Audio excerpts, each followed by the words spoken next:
wanted it. What did you expect? Did you suspect your actions would yield different results? What are you crying for? You asked for it. Asked for this. I mean, what kind of woman walks around letting it all hang out for the world to see and doesn't want a man to get in between? You aren't the victim here.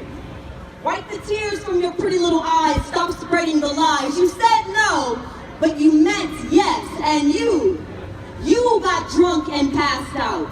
You noticed the light began to flicker, but you kept on partying. You knew you couldn't hold your liquor, so what did you think was going to happen? This happened because of you.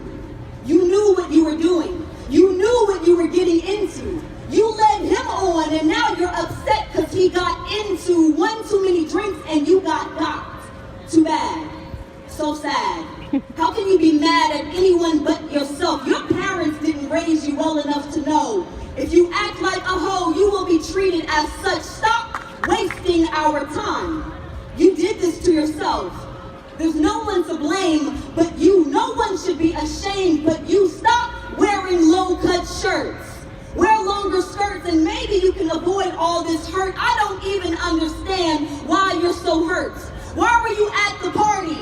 Why were you at the bar? Why were you alone with him in the car? Why did you let him get that far just to change your mind? You did this. The only crime committed was that you begged him to hit it and suddenly you wanted to quit it. So stop crying. What are you crying for? Nobody forced you to act like a little whore. Nobody forced you to act like a slut, but you did. And now look at what happened. This happened because of you. How do you even know what took place when you weren't even awake when it took place? Tell me, where is the place it occurred? Don't worry, I'll wait. Oh, that's right, you don't remember. So if you don't even remember what happened, how do we know you're telling the truth? Don't try to blame him for something you can't even prove. This is the message we send to the victims of rape. Young girls and women whose privates a man takes and tapes on the wall for all to see. What kind of sad and pathetic society tells a woman whose sexual organs have been split open by slithering evil, battered and bruised? Well, baby girl, this happened because of you.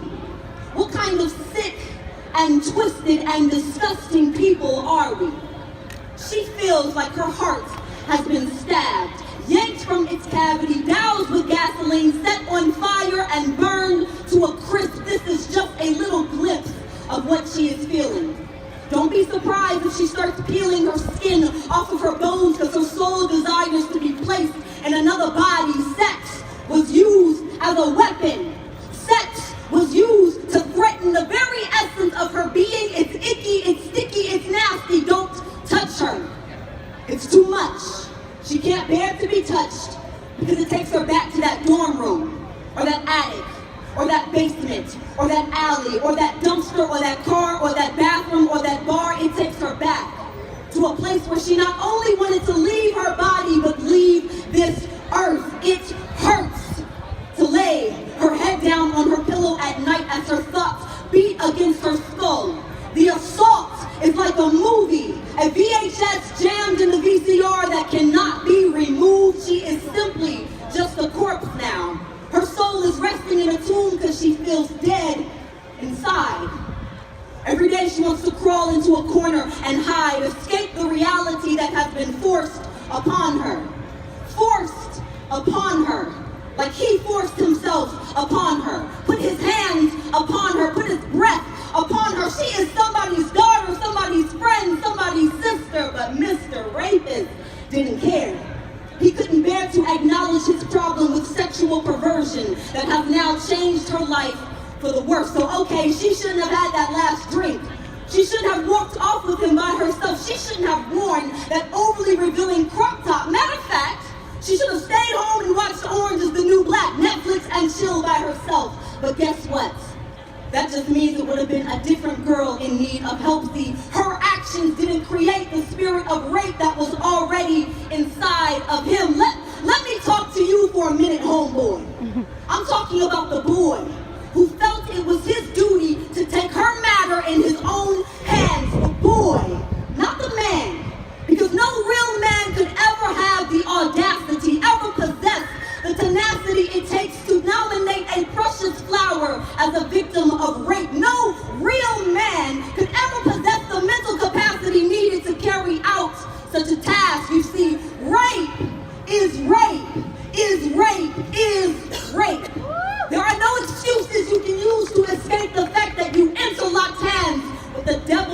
yourself as you covered her mouth while she screamed for help, as she screamed for you to stop. No, to you that meant drop your pants and give her what she really wanted.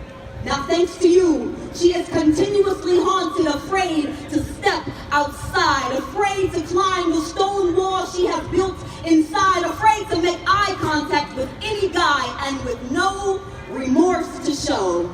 Your only concern is that you may have to register as a sex offender or only serve 3 pathetic months of your life, ignoring the fact that you use your sexual organs as a knife to cut her open and rip up her emotions and tangle up her dignity. And to those of you who turned the victim into the accused, it's literally as if you've joined in and raped her too. Congratulations. She feels like her heart has been ripped out. She is aching, heart racing, feet pacing. Imagine it was you. Imagine it was you that was abused and the world turns around and accuses you. Clap it up for America. Such a great nation, but we can't even reach out our hands to those who need it. Our spirit of malice, we feed it. If it was your daughter, or your sister, or your mother, or your friend, how would you feel to know that the world attacked her over and over again for being forced to spread her legs when she said no? How would it feel to know that your loved one in her own skin is uncomfortable, unable to look in a mirror and smile? Without walking the path she has walked, we can judge all we want. We can talk about our shouldas and our couldas and our wouldas. We can formulate opinions. We can fan the fire of shame she is already burning in. Countless headlines read, college boy rapes unconscious woman and gets a slap on the wrist for murdering her soul. America, land of the broken, home of the cowards. What will it take for us to stop excusing wrongdoing and acknowledge that rape is rape, is rape, is rape? To every survivor and victim out there, I stand with you. You survived, you made it through. Don't give up.